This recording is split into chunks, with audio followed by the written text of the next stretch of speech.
I'm sitting here in my kitchen, my hands still shaking as I write this down. 3 days ago, I thought I was the worst mother in the world for hiding $7 million from my own daughter on her wedding day.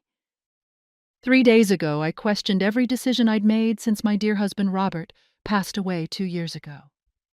But today, I know that sometimes God speaks through our gut feelings, and thank heavens I listened. Let me tell you what happened 3 days after my beautiful daughter Sarah's wedding. I was washing dishes when the doorbell rang. I opened it to find my new son-in-law Marcus standing there with a briefcase and a smile that didn't quite reach his eyes. He had papers in his hand, legal papers, a contract that would have given him access to everything Robert left me, everything Sarah didn't even know existed. As I stood there looking at those documents, my blood ran cold, and I realized that my secret might have just saved my daughter's future. Comment below, as I'd love to hear your thought, and subscribe to the channel to help us hit that big 5,000 subscriber milestone. We're so close, and every single one counts. It's free for you, but it means everything to this channel.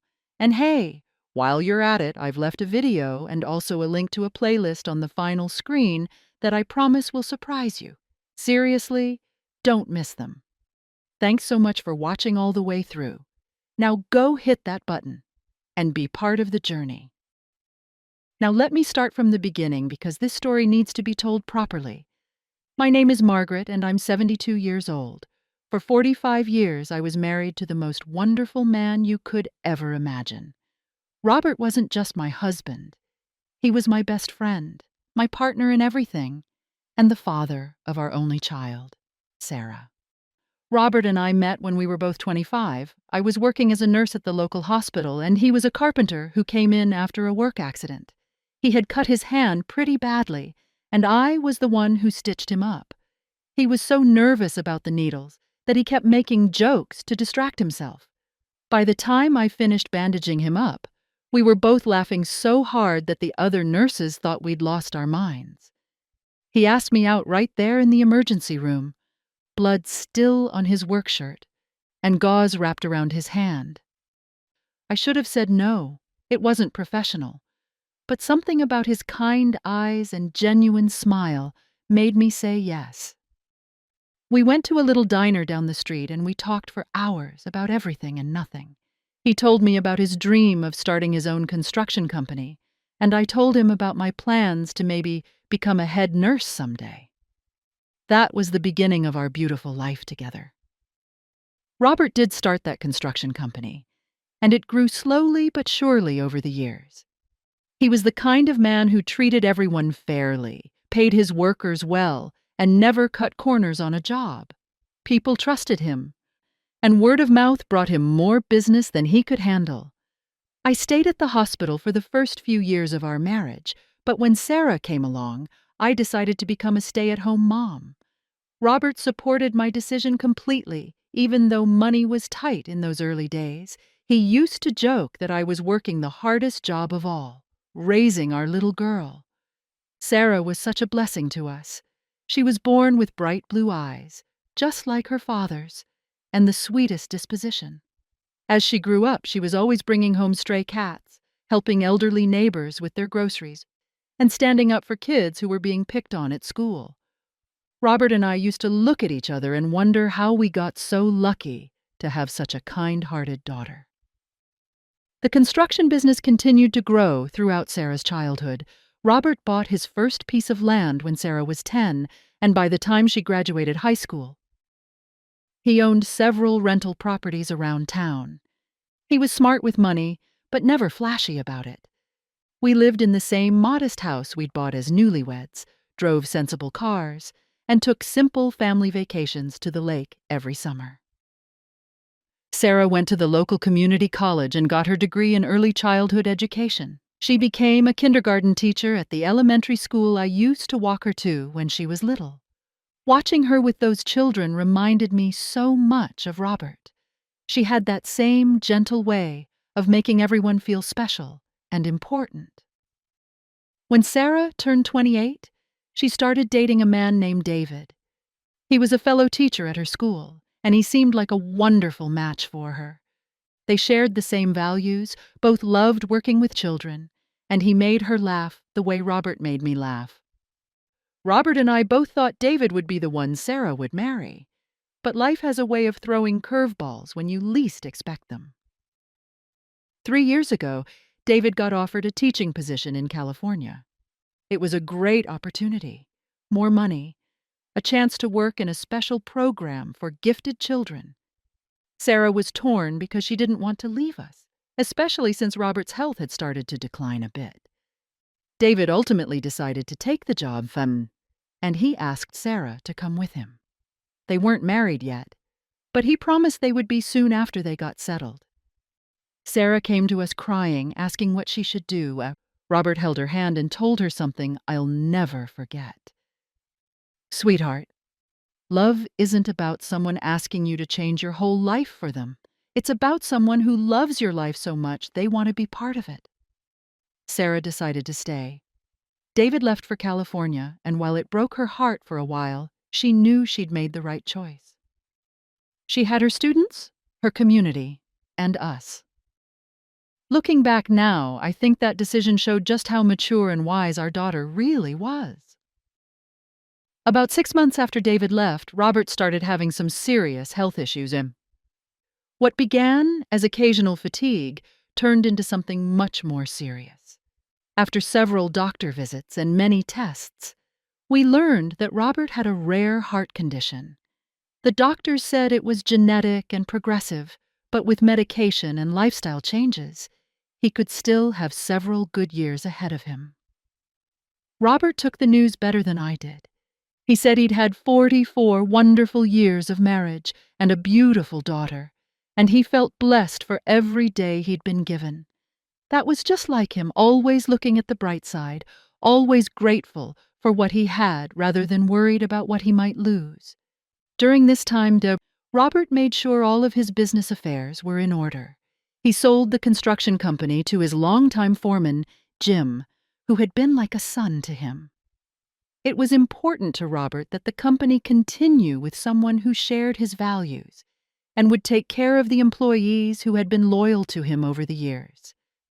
The rental properties continued to provide steady income, and Robert had made some very wise investments over the years. He'd also taken out a substantial life insurance policy when Sarah was born. I knew we were comfortable financially, but I didn't realize just how much Robert had managed to save and invest until after he passed away. Robert lived for almost 2 more years after his diagnosis. They weren't always easy years. There were hospital stays and difficult days. But there were also beautiful moments. We took that trip to Ireland he'd always talked about. We spent long afternoons on the porch swing, watching the sunset and talking about our favorite memories.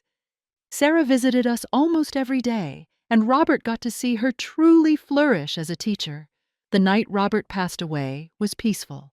I was holding his hand, and Sarah was sitting beside us reading him a story, the same book he used to read to her when she was little. He squeezed my hand, smiled at both of us, and simply closed his eyes. The doctor said his heart just stopped, as gently as you could imagine. The grief was overwhelming at first. Losing your partner of 45 years leaves a hole in your life that feels impossible to fill. But Sarah was wonderful during that time. She took care of all the funeral arrangements, helped me sort through Robert's papers, and made sure I was eating and taking care of myself. It was during this time that I met with Robert's lawyer and learned the full extent of what he'd left behind. Between the life insurance, the sale of the business, the rental properties, and his investments, the total came to just over $7 million. I sat in that lawyer's office, staring at the numbers on the papers, feeling completely overwhelmed. $7 million. Robert and I had never talked about specific amounts. He handled most of the business finances while I managed the household budget.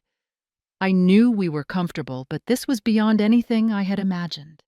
The lawyer explained that everything was left to me, with the understanding that it would eventually go to Sarah. There was also a college fund that Robert had set up for any future grandchildren.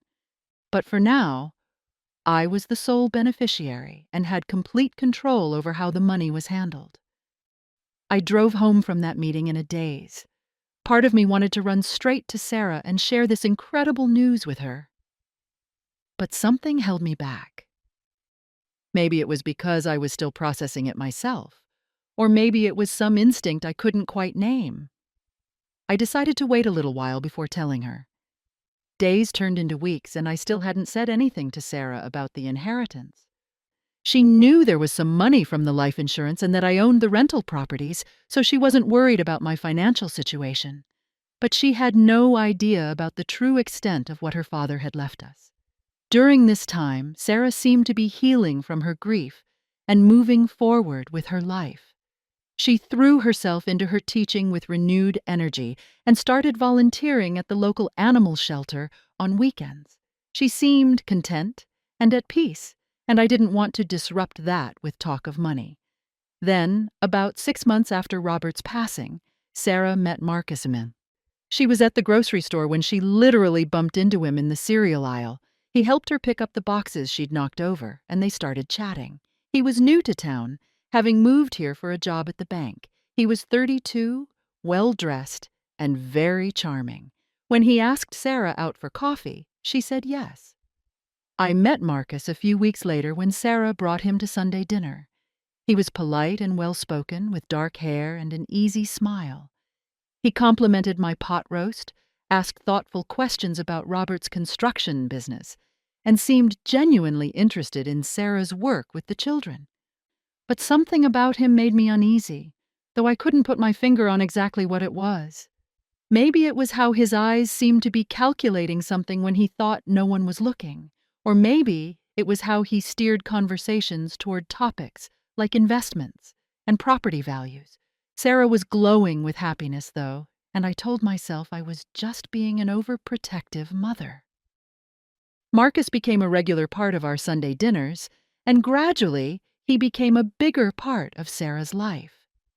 They started going on weekend trips together, and Sarah began talking about him constantly. She'd tell me about the expensive restaurants he took her to and the nice gifts he bought her. While I was glad she was happy, something about it felt off to me. About 4 months into their relationship, Marcus started asking subtle questions about Robert's business and our financial situation. He'd wonder aloud about the rental properties and ask if I'd considered selling them. He mentioned that bank where he worked offered excellent investment services for people with substantial assets. Each time I gave vague answers and changed the subject, but I could see the curiosity in his eyes. Meanwhile, Sarah was falling deeper in love. She'd never been the type to rush into anything, but with Marcus, she seemed to lose all her usual caution. When he suggested they move in together after only 6 months of dating, she agreed immediately. When he proposed just 2 months after that, she called me crying tears of joy. The engagement period was a whirlwind. Marcus wanted a big wedding, even though Sarah had always said she preferred something small and simple. He convinced her they should have the reception at the fanciest country club in town and invite everyone they'd ever met. The costs were adding up quickly, and I could see Sarah getting stressed about the money. When I offered to help pay for the wedding, Marcus jumped at the offer before Sarah could even respond. He started talking about all the additional things they could do with a bigger budget, a more expensive photographer, upgraded flowers, a honeymoon in Europe, instead of the simple beach trip Sarah had originally wanted. I found myself writing checks for thousands and thousands of dollars, watching Sarah get swept up in Marcus's vision of their perfect wedding. Part of me wondered if I should just tell her about the inheritance then. It would certainly make the wedding expenses seem less significant. But every time I thought about it, something stopped me. The night before the wedding, Sarah came over to stay in her old room, just like we'd planned when she was a little girl, dreaming about her wedding day. We sat up late talking, and she seemed different somehow. Not unhappy, but not quite like herself either. "Mom," she said, "do you think Daddy would have liked Marcus?" It was such a loaded question, and I could hear the uncertainty in her voice. I chose my words carefully. "Your father would have wanted you to be with someone who makes you feel loved and secure, sweetheart. Someone who appreciates the wonderful person you are." She nodded, but I could see she was still thinking. "Marcus says after we're married, I should quit teaching and maybe start a family right away. He thinks his salary at the bank is enough to support us, and he says teaching doesn't pay enough to be worth the stress." This surprised me. Sarah had never mentioned wanting to quit teaching, and she'd always said she wanted to work for a few years before having children. "What do you think about that?" I asked. "I don't know," she admitted. "I love teaching, but Marcus says I could always go back to it later. He thinks I should focus on being a good wife first." Something about that phrase, being a good wife first, sent a chill down my spine. It sounded like something from 50 years ago, not something a modern man would say to the woman he loved. But Sarah was getting married in the morning, and it wasn't the time to voice my concerns. The wedding day was beautiful despite my reservations. Sarah looked absolutely stunning in her dress, and she seemed genuinely happy as she walked down the aisle. Marcus looked handsome in his tuxedo, and he certainly seemed devoted to Sarah during the ceremony. But I couldn't shake the feeling that something was wrong. Maybe it was the way Marcus's eyes lit up when people mentioned what a catch Sarah was, the daughter of a successful businessman. Maybe it was how he'd invited so many people from the bank, including his boss, as if he was showing off. Or maybe it was just a mother's intuition that her daughter was making a mistake. During the reception, I watched Marcus work the room like a politician. He was charming and confident, making sure to introduce himself to anyone who looked prosperous. He spent a lot of time talking to Robert's old business associates, asking questions about the local real estate market and investment opportunities. At one point, I overheard him talking to his boss from the bank. "Sarah's mother is quite well off, from what I understand," he was saying. "Her late husband left her very comfortable.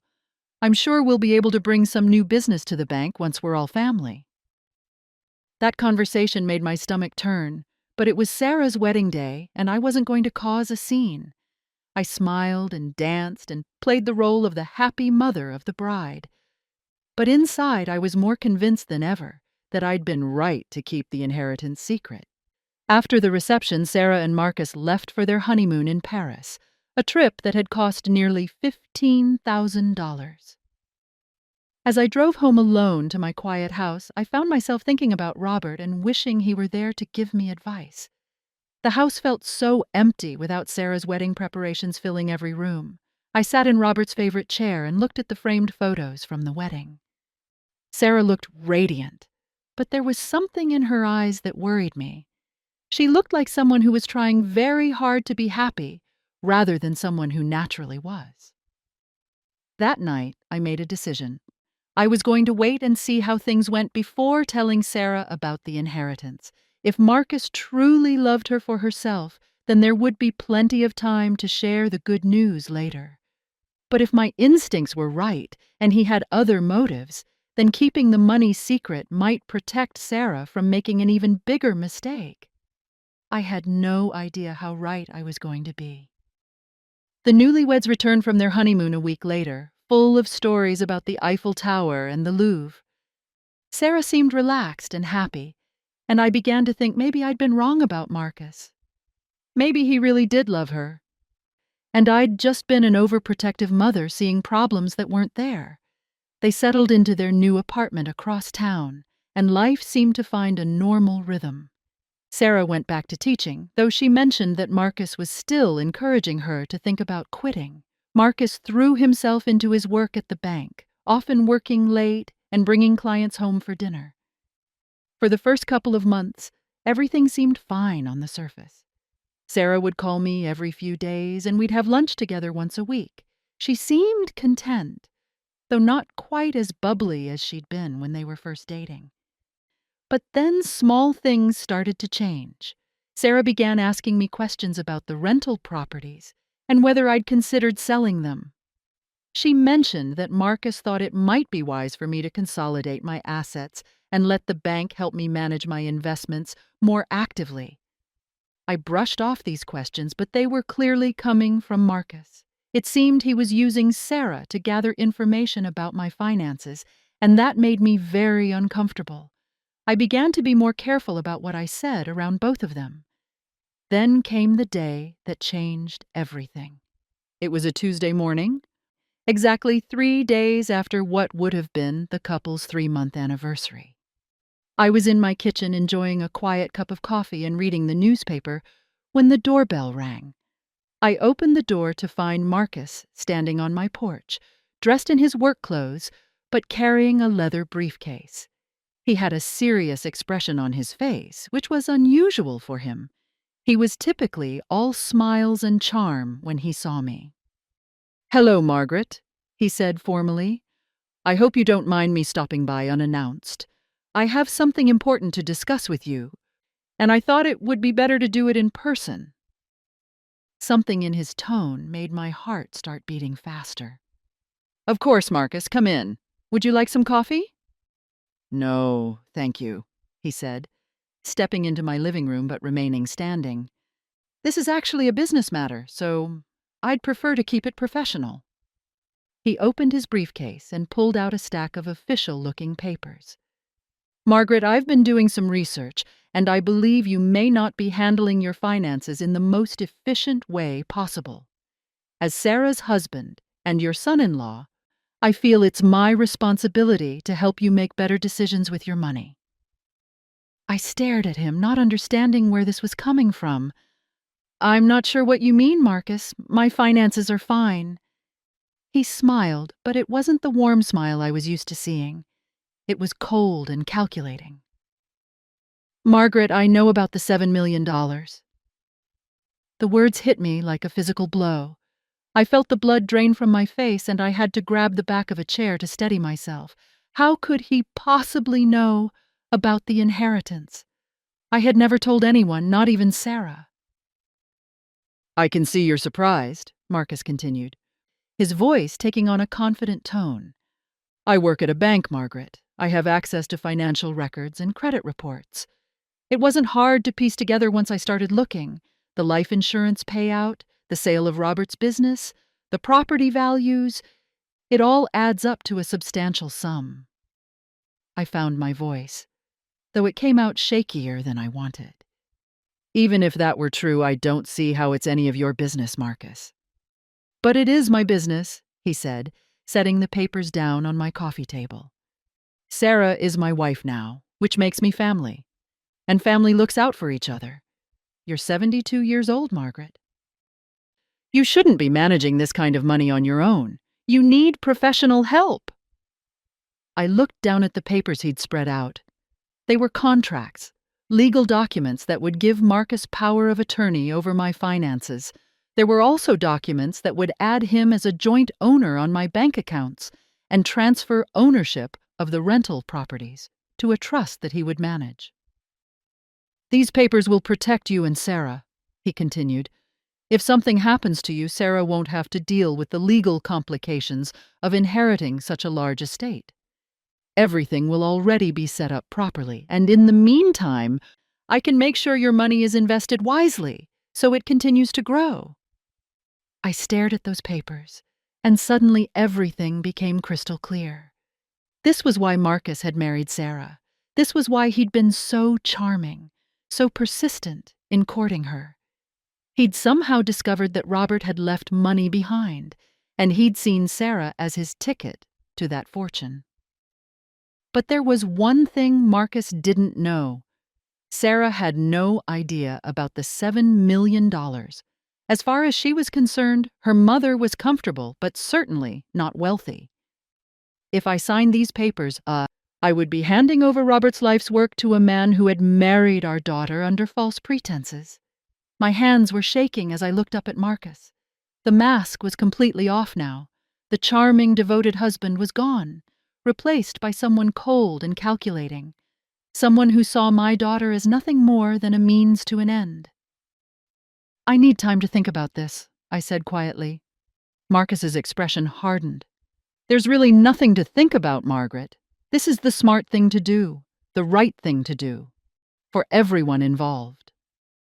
"I said I need time," I repeated, more firmly this time. He stared at me for a long moment, then began gathering up the papers. "Fine, but don't take too long. These kinds of arrangements work best when they're handled promptly." After he left, I sat in my living room, staring at the spot where those contracts had been spread out on my coffee table. Everything I had suspected about Marcus was true, and it was even worse than I had imagined. He hadn't just married Sarah for her potential inheritance. He had actively investigated my finances and come prepared with legal documents to take control of Robert's legacy. The most heartbreaking part was knowing that Sarah had no idea. She thought she had married a man who loved her, when in reality she had married someone who saw her as a path to $7 million. The question now was what I was going to do about it.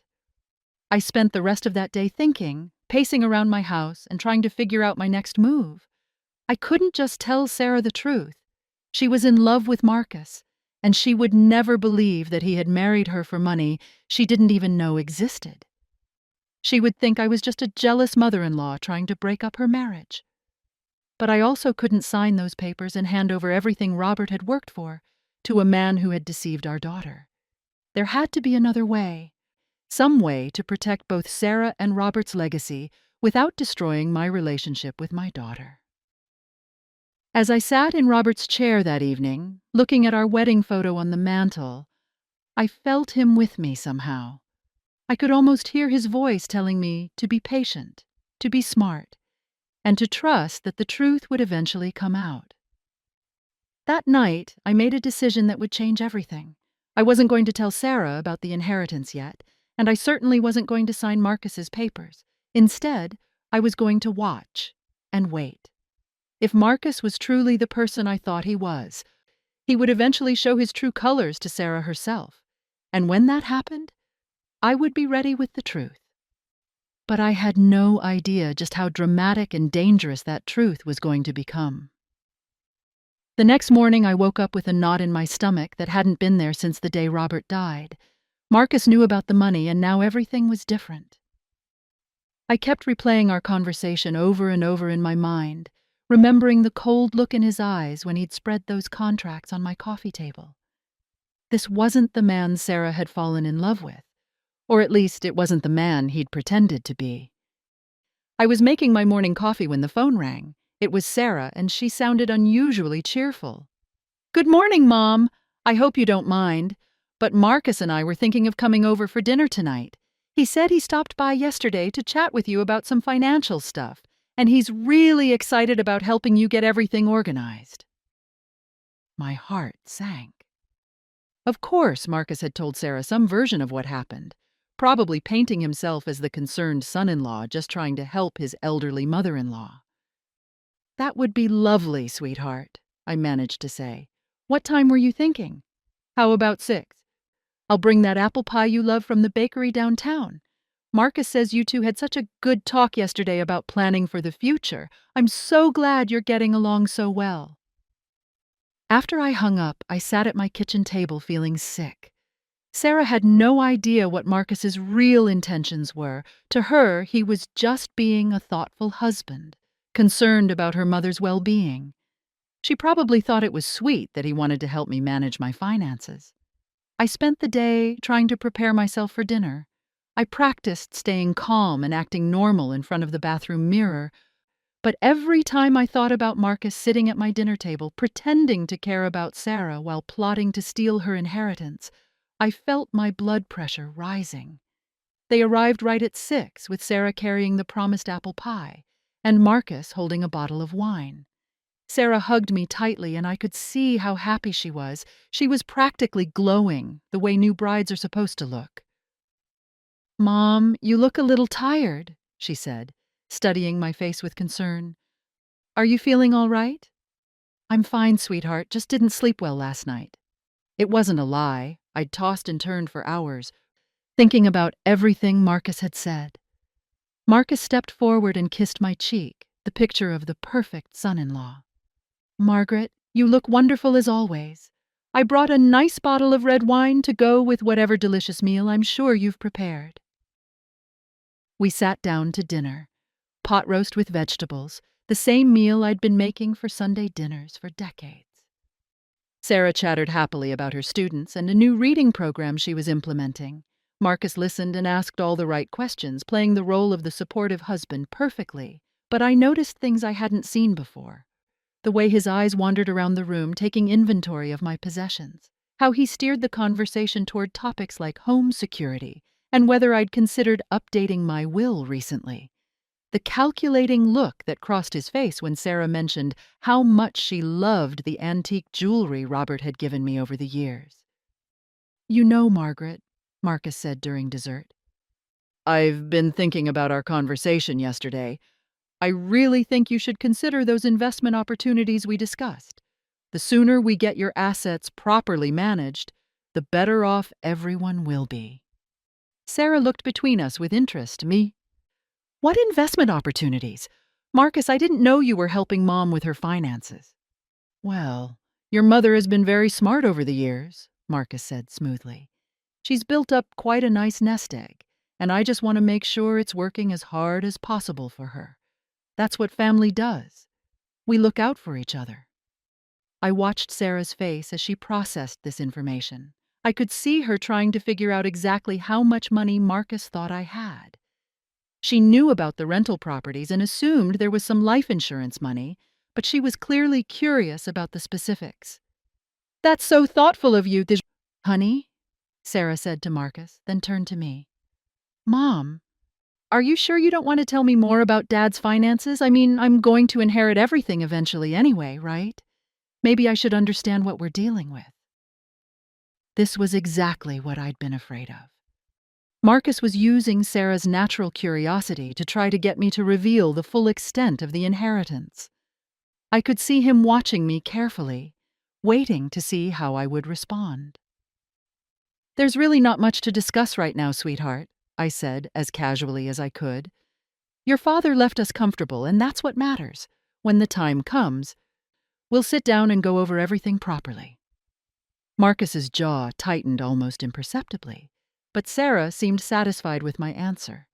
The conversation moved on to other topics, but I could feel the tension in the room. Marcus was frustrated that I wasn't playing along with his plan, and I was terrified that Sarah would somehow figure out what was really going on. After they left that night, I sat in my living room feeling more alone than I had since Robert died. I was keeping a terrible secret from my daughter, and I was living with the knowledge that her husband was not the man she thought he was, but what choice did I have? If I told Sarah the truth about the money, she'd want to know why I'd kept it secret. And if I told her my suspicions about Marcus, she'd think I was just a bitter old woman who couldn't accept that her daughter was happy. Over the next few weeks, Marcus began stopping by more frequently. Sometimes he came with Sarah, but more often he came alone, always with some excuse about checking on me or helping with small tasks around the house. Each time, he would bring up the financial planning conversation, becoming more insistent that I needed professional help managing my assets. "Margaret, I've been doing some research," he said during one of these visits, "and I think you're missing out on some significant tax advantages. If we don't act soon, you could end up owing the government a lot more money than necessary." I'd started dreading these visits, but I tried to stay polite and non-committal. "I appreciate your concern, Marcus, but I think I'm managing just fine for now." "But that's just it," he pressed. "You think you're managing fine, but you don't have the expertise to know if you're really making the best decisions. I see this all the time at the bank. People who think they're doing well but are actually making costly mistakes." His persistence was wearing me down, but it was also revealing more about his true character. The charming, easygoing man Sarah had fallen in love with was becoming more demanding and manipulative with each visit. I began to wonder how long it would be before Sarah started seeing this side of him too. My answer came sooner than I expected. It was a Thursday afternoon when Sarah called me, crying. Mom, can I come over? I need to talk to someone. She arrived 20 minutes later with red eyes and a crumpled tissue in her hand. I made us both tea and sat down beside her on the couch, the same couch where we'd had so many heart-to-heart conversations over the years. "What's wrong, sweetheart?" "It's Marcus," she said, fresh tears starting to fall. "We had a huge fight last night, and I don't know what to think anymore." My heart started pounding, but I tried to keep my voice calm. "What happened?" "He wants me to quit my job," she said. "Not just eventually, like we talked about before. He wants me to give my notice next week. He says there's no point in me working when we don't need the money, and that I should be focusing on making a nice home for us and starting a family."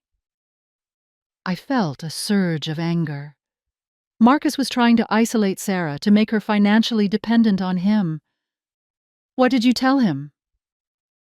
"I told him I wasn't ready to quit yet. I love teaching, and we've only been married 4 months. I want to enjoy being a newlywed for a while before we start having babies." She wiped her eyes with the tissue. "But he got so angry, Mom. He said I was being selfish and that a good wife should want to support her husband's career instead of worrying about her own." "How did you respond to that?" "I told him that wasn't the kind of marriage I wanted, that I thought we were partners, not that I was supposed to just do whatever he decided was best." Sarah looked up at me with confusion in her eyes. "He's never talked to me like that before. It was like he was a completely different person." I wanted so badly to tell her that she was seeing Marcus's true personality for the first time, but I knew I had to be careful. "What do you think changed?" "I don't know," she said miserably. "Maybe the stress of being newlyweds? Maybe I'm not being a good enough wife. He said that if I really loved him, I wouldn't question his judgment about what's best for our family." That phrase made my blood boil. "Sarah, honey, love isn't about never questioning someone's judgment. Your father and I discussed every major decision together for 45 years. We didn't always agree, but we respected each other's opinions." "That's what I thought too," she said quietly. "But Marcus says that's old-fashioned thinking. He says in successful marriages, someone has to be the leader, and since he makes more money, it should be him." I was starting to see Marcus's strategy more clearly. He was trying to establish control over Sarah before she had time to think too much about their relationship dynamics. He wanted her isolated from her job and dependent on him financially, and he was using psychological manipulation to make her question her own instincts. "What does your heart tell you, Sarah?" She was quiet for a long moment. "My heart tells me that something doesn't feel right. The man I married wouldn't have gotten angry at me for wanting to keep teaching. The man I married said he loved how dedicated I was to my students." "Then trust your heart," I said gently. We talked for another hour, and I could see Sarah working through her feelings. She wasn't ready to admit that she'd made a mistake in marrying Marcus, but she was starting to see that he wasn't quite the man she'd thought he was.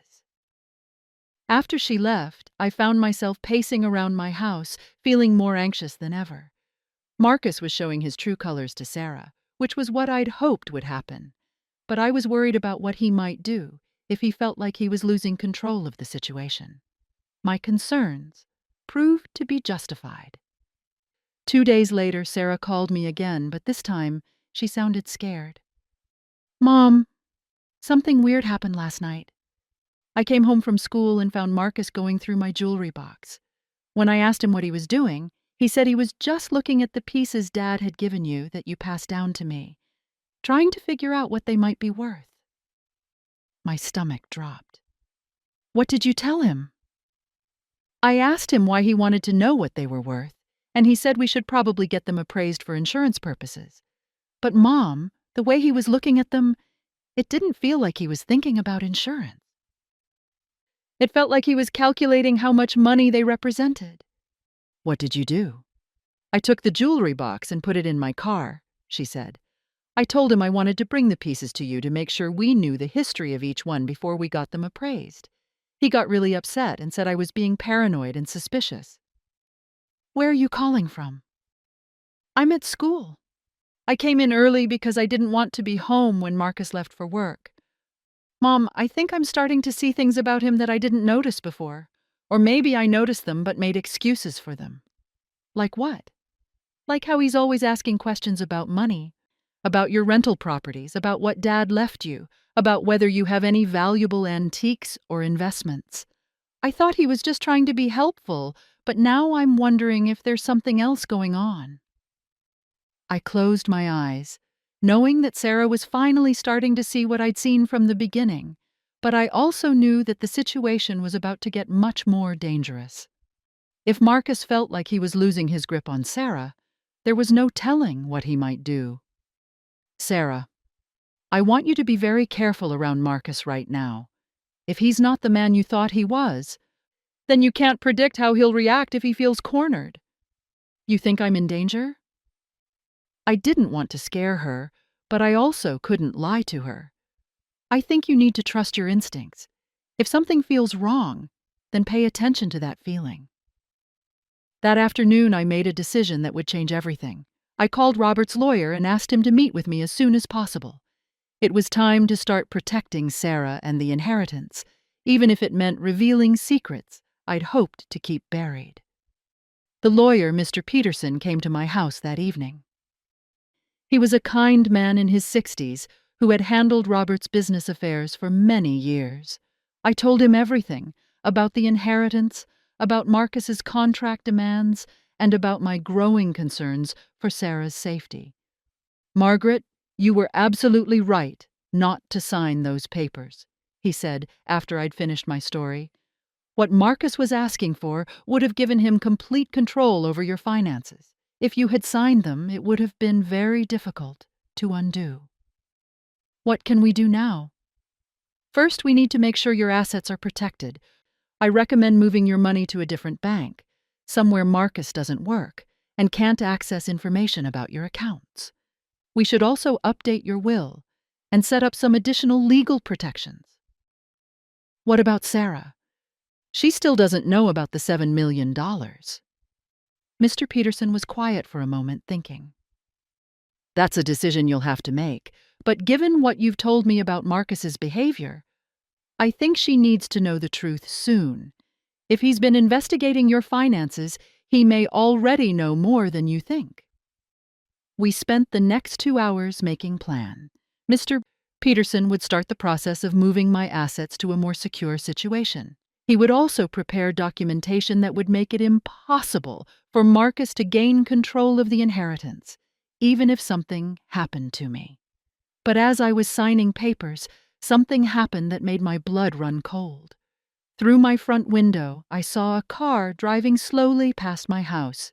It was Marcus's car, and he appeared to be watching my house carefully. When he saw Mr. Peterson's car in my driveway, he stopped completely for a moment before driving away. Mr. Peterson, I said quietly, I think we may have a bigger problem than we realized. He looked out the window just as Marcus's car disappeared around the corner. How long do you think he's been watching your house? I have no idea, but if he saw you here with legal documents, he's going to know that I'm not going along with his plans. Mr. Peterson's expression grew serious.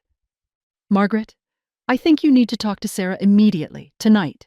Marcus is going to realize that you're taking steps to protect yourself, and he may escalate his efforts to get what he wants.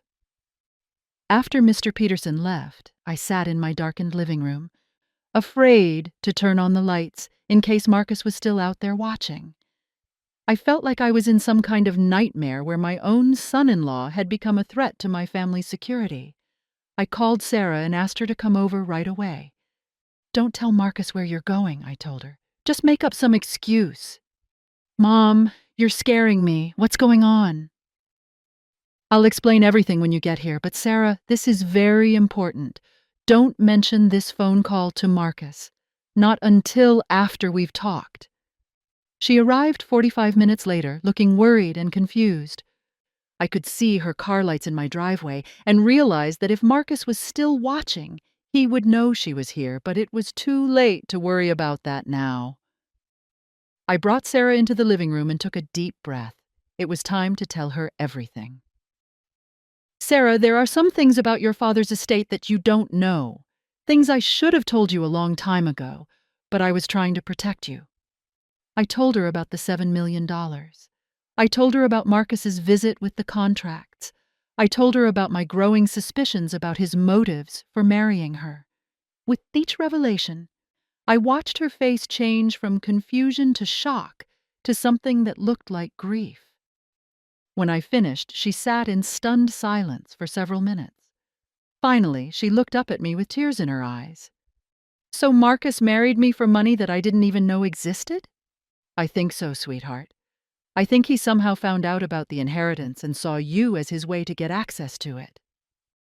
She started crying then. Deep, wrenching sobs that broke my heart. I held her while she cried for the marriage she'd thought she had and the man she'd thought she'd married. What am I going to do, Mom? How can I go home to him now that I know the truth? You don't have to decide everything tonight, I told her. But I don't think it's safe for you to confront him directly. If he's desperate enough to try to manipulate me into signing over millions of dollars, there's no telling what he might do if he realizes his plan has failed. We were still talking when we heard a car door slam in my driveway. Through the window, we could see Marcus walking toward my front door, and he looked furious. How did he know I was here? Sarah whispered. Before I could answer, Marcus started pounding on my door. Not knocking, pounding, like he was trying to break it down. Sarah, he yelled, I know you're in there. We need to talk. Sarah and I looked at each other in terror. This wasn't the charming, controlled Marcus who'd been playing the perfect son-in-law. This was someone who'd lost all pretense of civility, and we had no idea what he was capable of. The pounding got louder, and we could hear Marcus yelling threats about what would happen if Sarah didn't come outside immediately. I grabbed my phone to call 911, but before I could dial, we heard the most terrifying sound of all. The sound of breaking glass. The sound of shattering glass came from my kitchen window, and Sarah grabbed my arm so tightly I could feel her fingernails digging into my skin. We both froze, listening to the sound of footsteps crunching through broken glass on my kitchen floor. Mom, he's inside the house, Sarah whispered, her voice barely audible. I was still holding my phone, and I quickly dialed 911, whispering our address to the dispatcher. Someone has broken into my house, I said as quietly as I could. We're hiding in the living room, and we're scared for our lives. Sarah! Marcus's voice echoed through the house, but it wasn't the Marcus we knew. This voice was full of rage and something that sounded like desperation. I saw your car in the driveway. I know you're here talking about me behind my back. We could hear him moving through the kitchen, his footsteps heavy and deliberate. Sarah was crying silently, tears streaming down her face as she realized that the man she'd married was capable of breaking into her mother's house in a fit of rage. You can't hide from me forever, Marcus yelled. We're married, Sarah. That means we don't have secrets from each other. Whatever your mother is telling you, whatever lies she's filling your head with, I have a right to defend myself. I pulled Sarah behind the couch, and we crouched down on the floor, hoping he wouldn't see us if he came into the living room. My heart was pounding so hard I was sure he would hear it. The 911 dispatcher was still on the line, and I could hear her saying that police were on their way. Marcus's footsteps moved from the kitchen into the hallway, and we could hear him opening doors, searching for us. I know you're scared, Sarah, but you don't need to be scared of me. You need to be scared of what your mother is trying to do to our marriage. When he reached the living room doorway, we pressed ourselves as flat as possible behind the couch. I could see his shadow on the wall as he stood there, looking around the room. For a terrifying moment, I thought he was going to walk further into the room and discover us. But then we heard the most beautiful sound in the world. Police sirens in the distance, getting closer. Marcus heard them too. Damn it, he shouted. Sarah, you called the police on your own husband? What has your mother done to you?" The sirens were getting louder, and we could hear Marcus moving quickly back toward the kitchen. There was more glass crunching, and then the sound of the back door slamming shut. He was running away. Within minutes, 2 police officers were at my front door. Sarah and I came out from behind the couch, shaking and holding on to each other. I had never been so grateful to see anyone in my life. The officers were professional and thorough. They took pictures of the broken window, documented the glass scattered across my kitchen floor, and took detailed statements from both Sarah and me. When I told them about Marcus's attempts to get me to sign over financial documents, one of the officers raised his eyebrows. "Ma'am, that sounds like it could be attempted fraud, especially combined with the breaking and entering tonight. You'll want to make sure you document everything he's asked you to sign." Sarah was struggling to process what had happened. She kept saying things like, "This isn't who he is, and something must be terribly wrong for him to act like this." I could see her mind working, trying to reconcile the man who had broken into my house with the man she had married just 4 months earlier. "Mrs. Coleman," one of the officers said to Sarah, "do you feel safe going home tonight? Because based on what we've seen here, I'm not sure it's a good idea for you to be alone with your husband." Sarah looked at me with panic in her eyes. She clearly hadn't thought about what would happen after the police left. Where could she go? What would she tell Marcus when he eventually came home? "She'll stay here with me tonight," I said immediately. "Tomorrow we can figure out what to do next." After the police left, Sarah and I sat in my living room, both of us still shaking from what had happened. I made us both tea, even though I wasn't sure either of us could keep it down. The reality of the situation was starting to sink in. "Mom, I married a man who broke into your house tonight," Sarah said, staring into her teacup. "He could have hurt us. He could have hurt you." "But he didn't," I said, trying to comfort her. "And now, we know what we're dealing with. We can protect ourselves." "What if he comes back? What if he goes to our apartment and waits for me there? What if he does something even worse tomorrow?" These were all valid concerns, and I didn't have good answers for them. Marcus had shown tonight that he was capable of violence when he felt cornered. Now that his plan to get control of the inheritance had failed, and now that Sarah knew the truth about his motives, there was no telling what he might do next. "We'll figure it out," I told her. "Tomorrow we'll talk to the lawyer again, and we'll talk to the police about getting a restraining order. We'll make sure you're safe." But even as I said the words, I wasn't sure how we were going to accomplish that. Marcus knew where we both lived, he knew where Sarah worked, and he had legal rights as her husband that would be difficult to overcome. The situation felt overwhelming and dangerous. We tried to get some sleep, but every little sound made us both jump. I had given Sarah my bedroom, and I was sleeping on the couch, but neither of us was really sleeping. We were both listening for the sound of footsteps or breaking glass, wondering if Marcus would come back. Around 3 a.m, Sarah came out to the living room. "Mom, I keep thinking about things he said and did that I should have paid more attention to. Signs that I missed because I was so happy to be in love." "Like what?" "Like how he always wanted to know details about Dad's business. How he asked so many questions about the rental properties. How he seemed really interested in the neighborhood where you live and what the houses are worth." She sat down beside me on the couch. "I thought he was just trying to understand my family better, but now I realize he was gathering information." "When do you think he started investigating the inheritance?" "I don't know, but it had to be early in our relationship. Maybe even before he asked me to marry him." The pain in her voice was heartbreaking. "Mom, what if he never loved me at all? What if this whole thing was just a setup from the beginning?" I didn't know how to answer that question without causing her even more pain, but I suspected she was right. Marcus's behavior had been too calculated, too strategic. He had probably researched Robert's business and figured out that there was substantial money involved before he ever asked Sarah on that second date.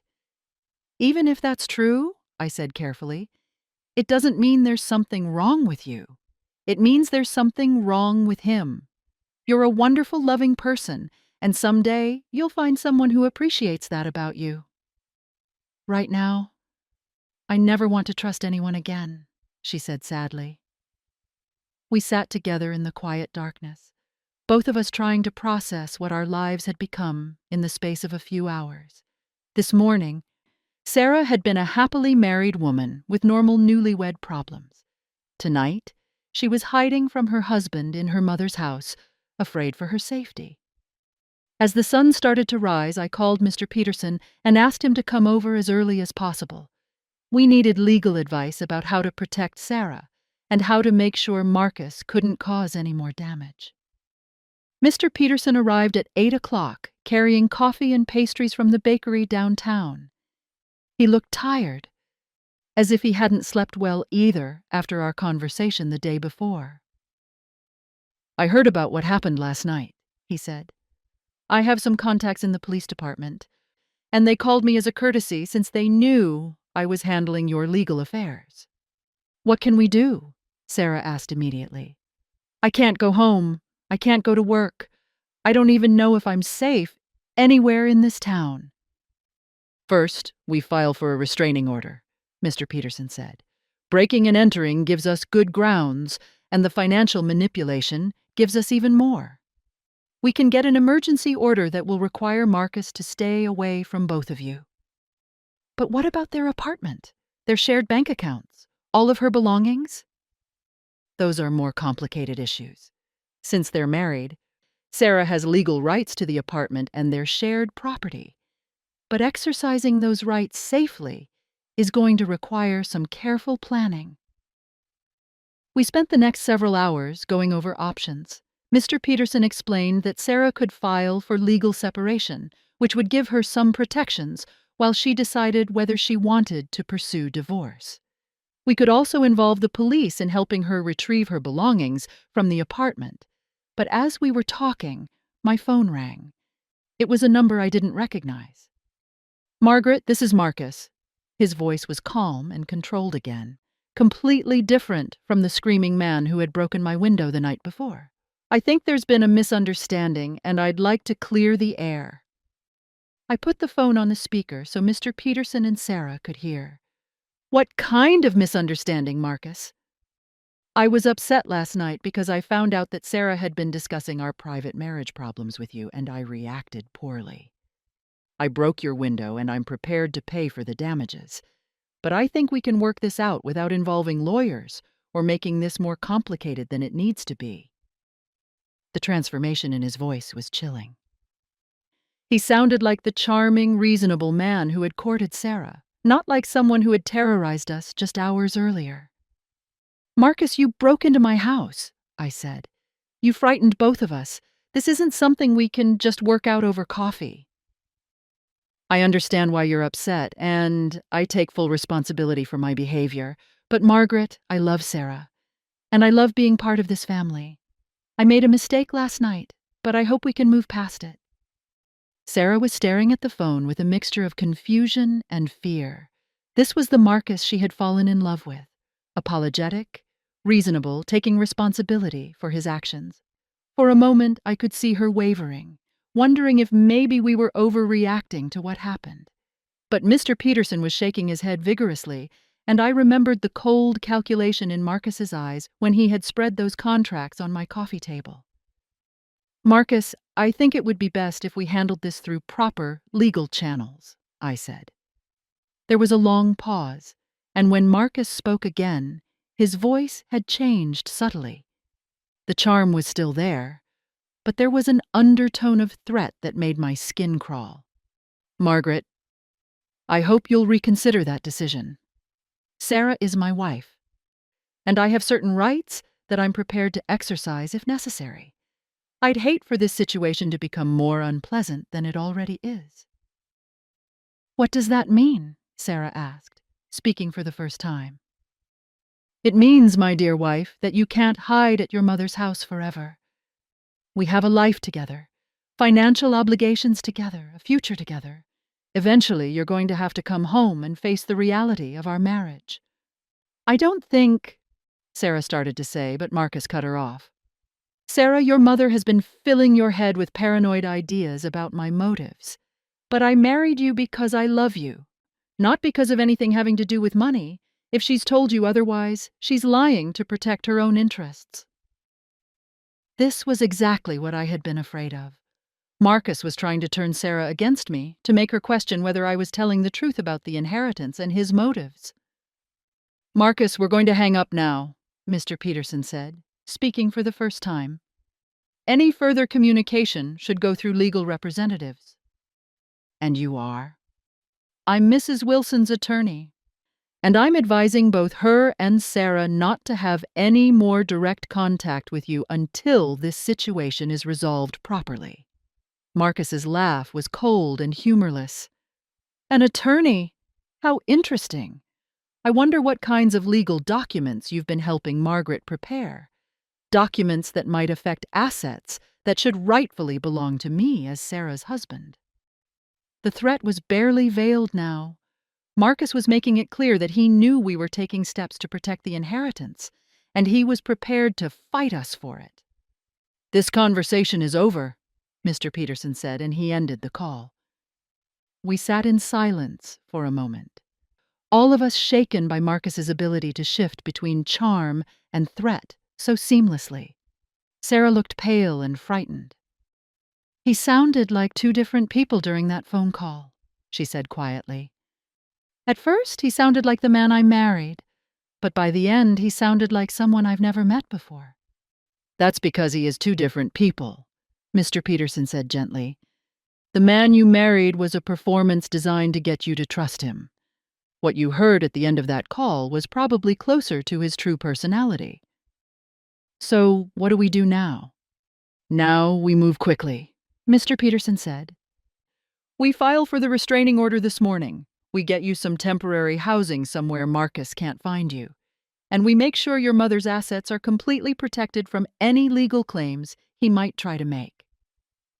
As we were making these plans, I noticed a car driving slowly past my house again. It wasn't Marcus's car this time, but I had the unsettling feeling that someone was watching us. When I mentioned it to Mr. Peterson, his expression grew even more serious. Margaret, I think you need to consider leaving this house for a while. If Marcus is having you watched, then you're not safe here either. The idea of leaving my home, the house where Robert and I had raised Sarah, where we'd shared 45 years of memories, was almost unbearable. But as I looked at my daughter's frightened face, I knew Mr. Peterson was right. Where would we go? Sarah asked. I have some ideas, Mr. Peterson said. But first, we need to get that restraining order in place. Then we need to start thinking about longer-term solutions. We spent the rest of the morning at the courthouse, filing paperwork and meeting with a judge about the emergency restraining order. The judge was sympathetic, especially when he heard about Marcus breaking into my house, and he granted a temporary order that would require Marcus to stay at least 500 feet away from both Sarah and me. But as we were leaving the courthouse, Mr. Peterson pulled me aside. Margaret, I need to tell you something. I did some research on Marcus this morning, and I found some things that are very concerning. What kind of things? He's been married before, twice actually, and both of his previous wives were women who had recently inherited substantial amounts of money. My blood ran cold. What happened to them? The first marriage ended in divorce after the wife's inheritance was transferred to joint accounts that Marcus emptied. The second wife, well, she died in what was ruled an accidental fall down a flight of stairs. Marcus inherited everything. I stared at Mr. Peterson, hardly able to process what he was telling me. You think he's done this before? You think this is some kind of pattern? I think Sarah is in much more danger than we realized. And I think we need to get both of you somewhere safe immediately. As if on cue, my phone buzzed with a text message. It was from an unknown number, but I was certain it was from Marcus. Margaret, you can run, but you can't hide forever. Sarah is my wife, and what's yours will eventually be mine, one way or another.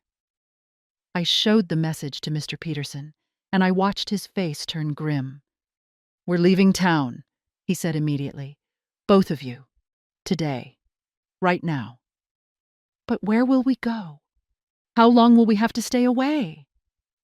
I don't know yet, but I do know that Marcus isn't just after your money anymore. I think he sees both of you as obstacles to something he believes he deserves. And based on what happened to his second wife, I don't think he's above using violence to get what he wants. As we rushed back to my house to pack some emergency bags, I couldn't help but think about how quickly our lives had spiraled out of control. 2 days ago, the biggest worry in my life was whether to tell Sarah about her inheritance. Now we were fleeing town because I was afraid her husband might try to kill us both.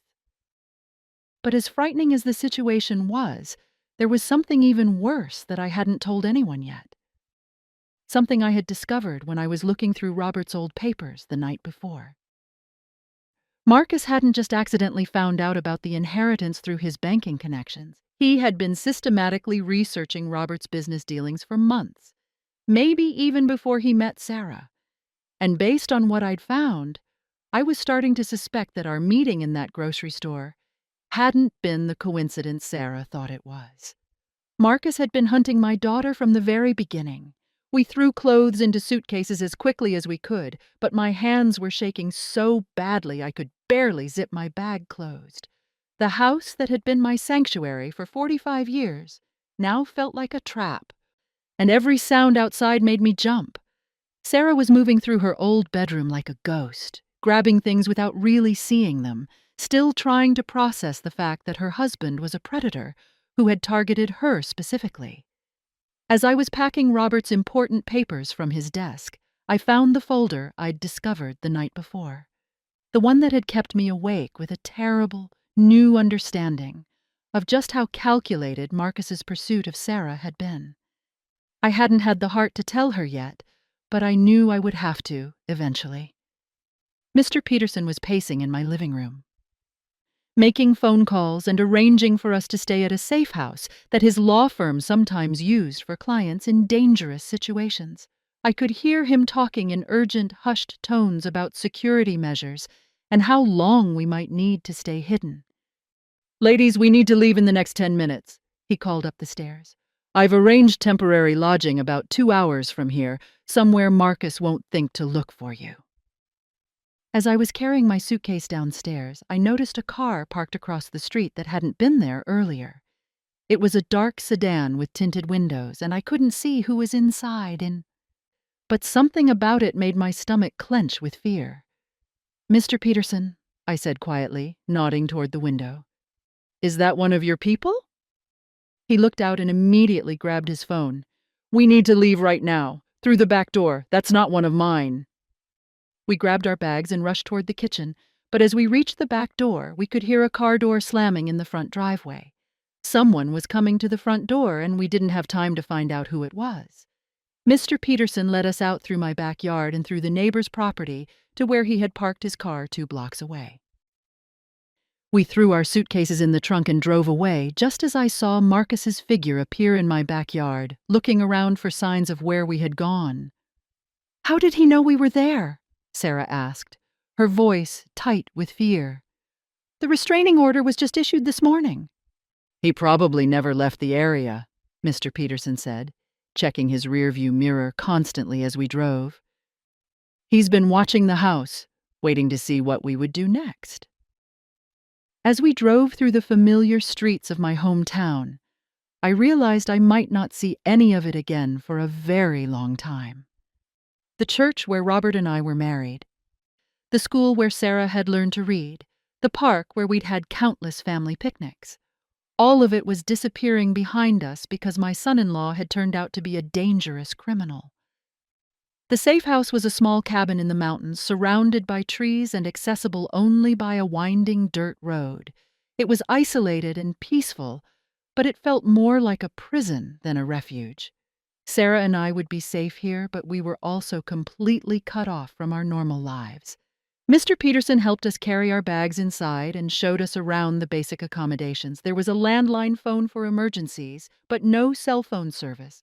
There was enough food for several days, but no way to get more without leaving the property. There were books and puzzles for entertainment, but no television or internet. "How long do we have to stay here?"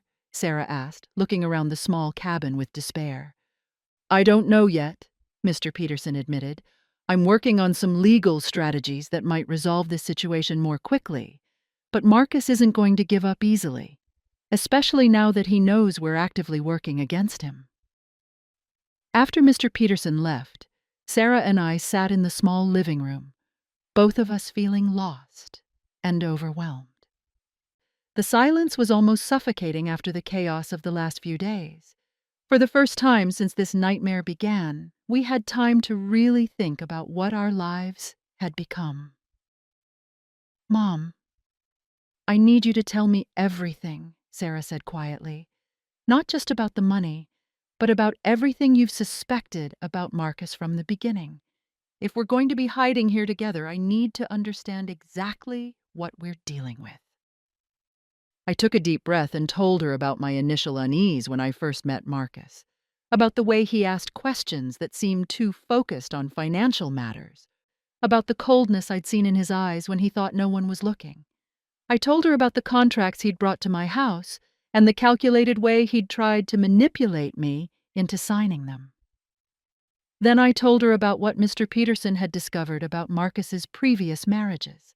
Sarah listened in horrified silence as I explained that Marcus had done this before, that there had been other women who had trusted him and paid a terrible price for that trust. When I told her about the second wife who had died in what was ruled an accidental fall, Sarah covered her face with her hands and started crying. "Oh my God, Mom! What if he was planning to do something like that to me? What if he married me intending to... She couldn't finish the sentence, but I knew what she was thinking. If Marcus had killed his second wife for her inheritance, what would he have done to Sarah once he had control of our $7 million? "There's something else," I said gently. "Something I found in your father's papers that I haven't told you about yet." I showed her the folder I'd packed, full of documents that painted a picture of Marcus's research into Robert's business dealings. There were copies of public records requests, property searches, and even what appeared to be surveillance notes about our family's routines and habits. "These go back almost a year," Sarah said, looking through the papers with growing horror. "This is from before he met me. Way before he met me."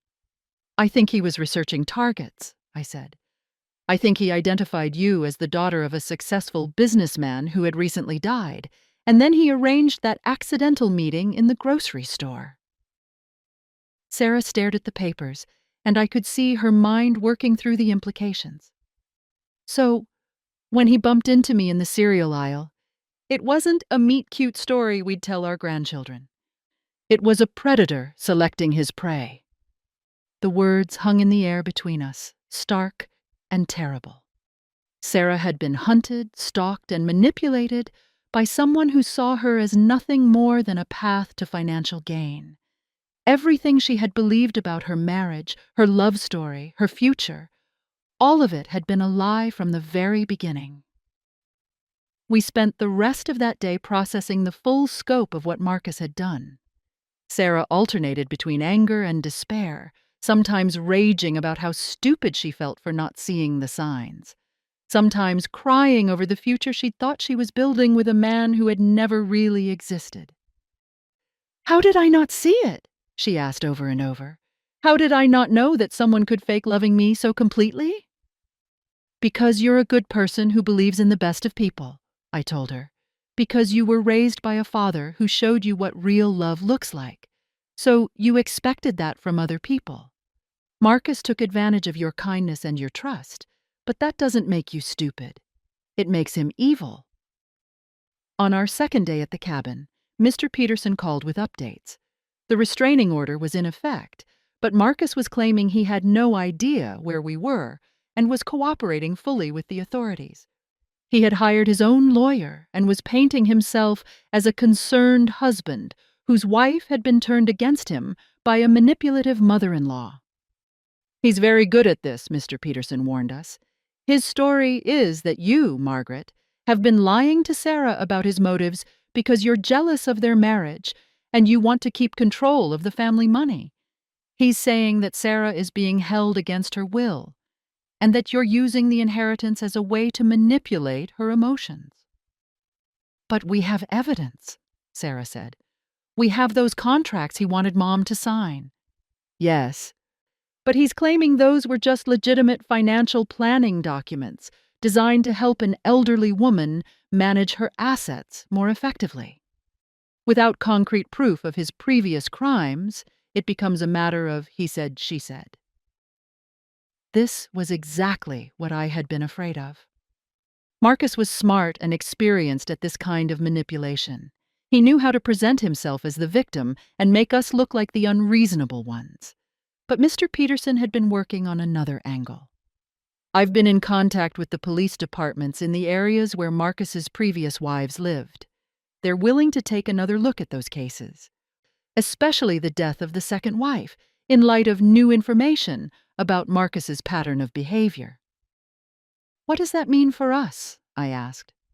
It means we might be able to build a criminal case against him, not just a civil case, but it's going to take time, and in the meantime, you need to stay safe and stay hidden. After that phone call, Sarah and I settled into a strange routine at the cabin. We cooked simple meals together, played card games, and talked about everything and nothing. In some ways, it reminded me of the old days when Sarah was a child and we'd spend rainy afternoons together, just the two of us. But the shadow of Marcus hung over everything. We both jumped at unexpected sounds. We checked the locks obsessively, and we found ourselves looking out the windows constantly, watching for any sign that we'd been discovered. On our fourth day at the cabin, Sarah asked me something that I'd been dreading. Mom, what if we can't prove what Marcus has done? What if he's too smart and too careful and the police can't find enough evidence to arrest him? What happens to us then? I didn't have a good answer. The truth was that we might have to live in hiding indefinitely. We might have to leave the country, change our names, and start completely new lives somewhere Marcus could never find us. The inheritance that was supposed to provide security for Sarah's future might end up being the thing that forced us to abandon everything we'd ever known. We'll figure it out, I told her, but I could hear the uncertainty in my own voice. That night, I lay awake thinking about Robert and what he would have wanted me to do. He had worked so hard to build a legacy for our family, to make sure Sarah would be taken care of after we were gone. But his legacy had become a curse that put Sarah in terrible danger. I wondered if I should have just given Marcus what he wanted. If I had signed those contracts and let him have the money, would Sarah be safe now? Would she be living her normal life as a kindergarten teacher, unaware that she had been married for money she didn't know existed? But then I thought about Marcus's previous wives, and I knew that giving him the money wouldn't have been enough. He didn't just want the inheritance. He wanted complete control.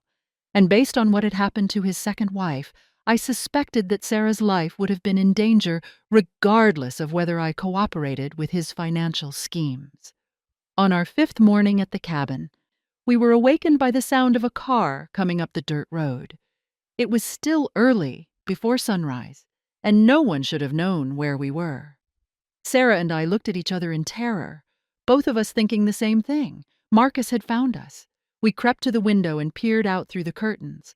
A dark SUV was pulling up to the cabin, and we could see two figures getting out. But as they got closer to the cabin, I realized it wasn't Marcus.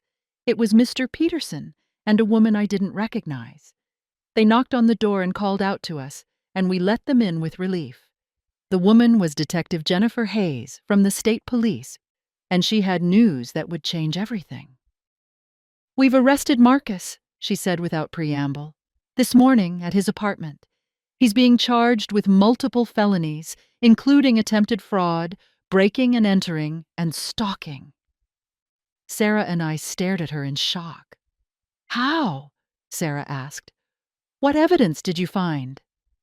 "Several things came together at once," Detective Hayes explained. "First, we got cooperation from Marcus's previous wives' families, and they provided us with financial records that show a clear pattern of predatory behavior. Second, we executed a search warrant on Marcus's apartment and found extensive surveillance materials related to both of your families. Photos, financial documents, detailed notes about your routines. She pulled out a file folder and showed us some of the items they'd found. There were photographs of me taken from a distance, detailed notes about when Sarah went to work and when she came home, and what appeared to be a timeline of Marcus's plan to gain control of the inheritance. But the most damning evidence was a journal that Marcus had kept, documenting his thoughts and strategies throughout his relationship with Sarah. "I can't show you everything that's in here," Detective Hayes said, "because it will be evidence in the trial, but I can tell you that it makes his motives and his planning very clear. This wasn't a crime of opportunity. This was a calculated, long-term scheme." Sarah was crying as she looked at the evidence. "He wrote about me like I was a business transaction," she said, "like I wasn't even a real person." "I'm sorry," Detective Hayes said gently. "I know this is painful, but the good news is that we have more than enough evidence to make sure he goes to prison for a very long time." Mr. Peterson was beaming. "This means you can go home," he said. "Both of you. Marcus is in custody, and with these charges, he won't be getting bail." But even as relief washed over me, I found myself thinking about something Detective Hayes had said. "You mentioned that several things came together at once. What else happened?"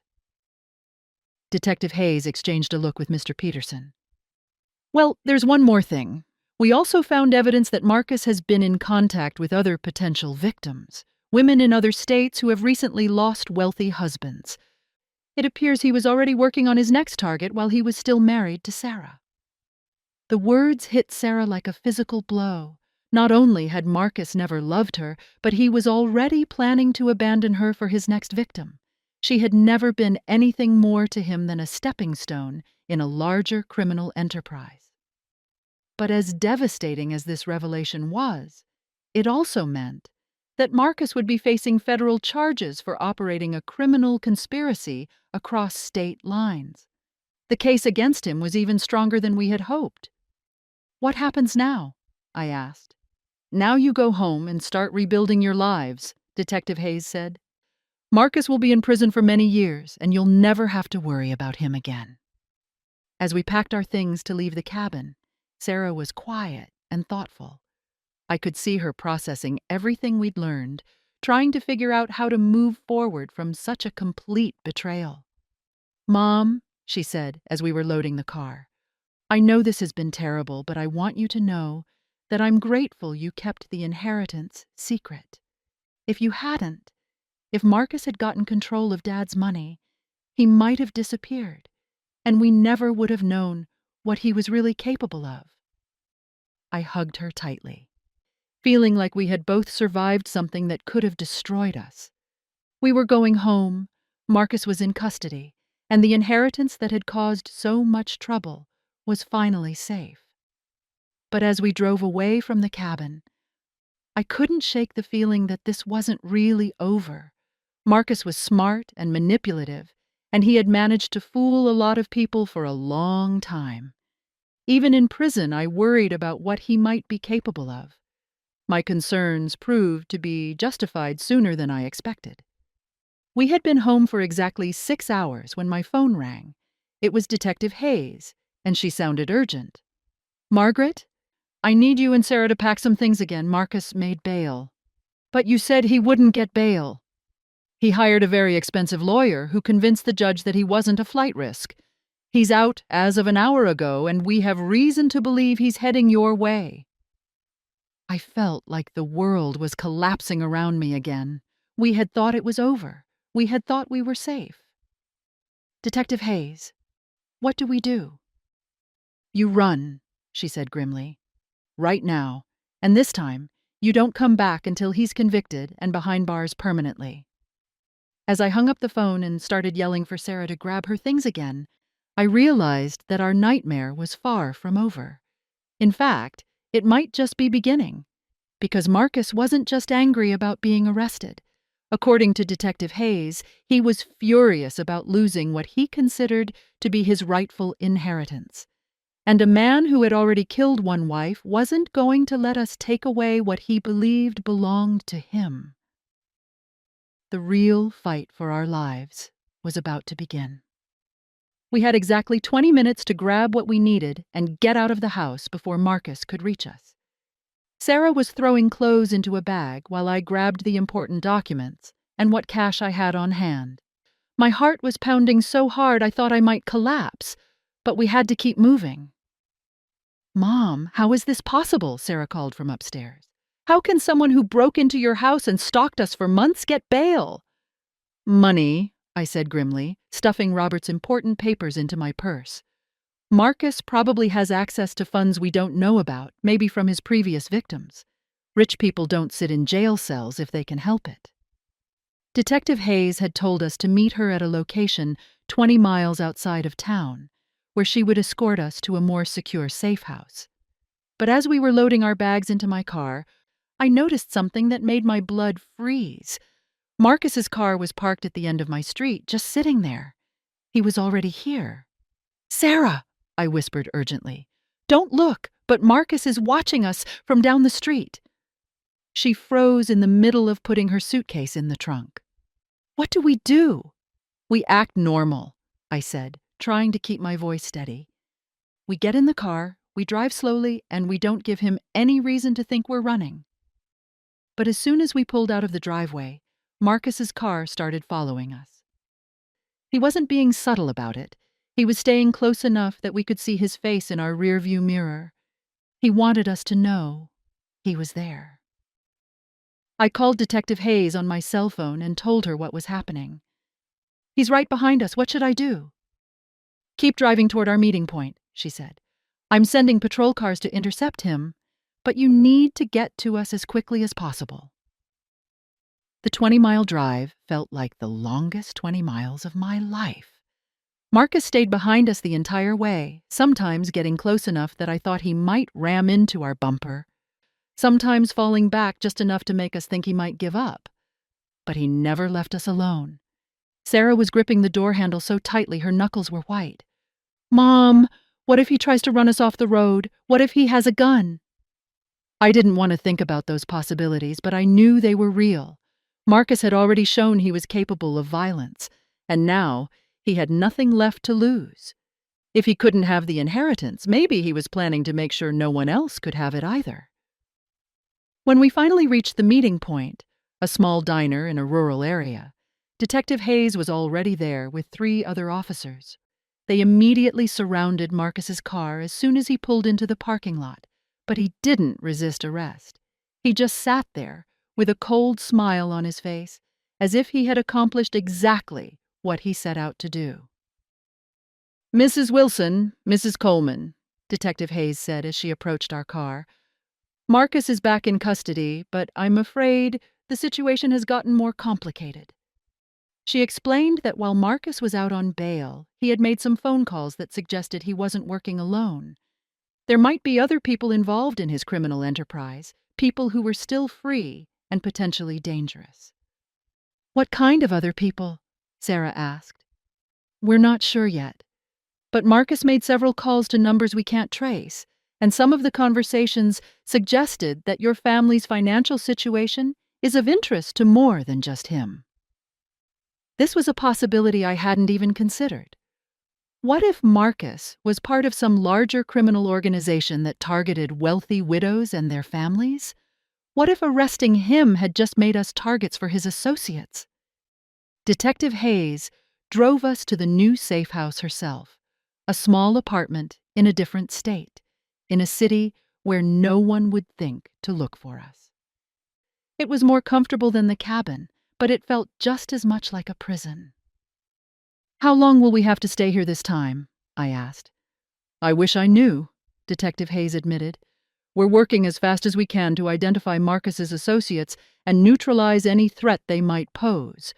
But these kinds of criminal networks can be very sophisticated." After she left, Sarah and I found ourselves alone again.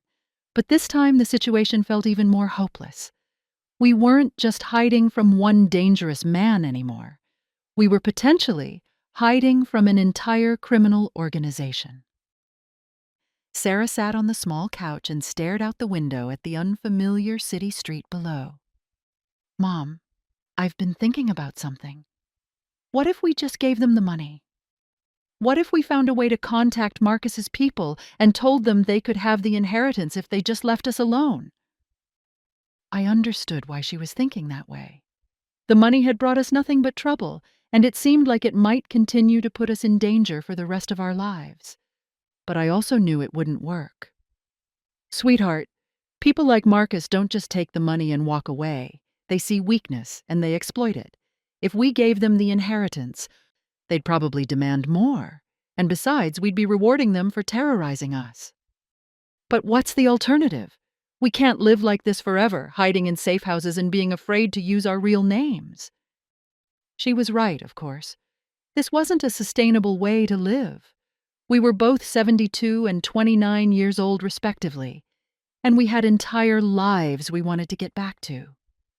But I also couldn't see any other option that didn't involve putting us in even more danger. That night, as we were trying to sleep in the small apartment, I heard Sarah crying in the next room.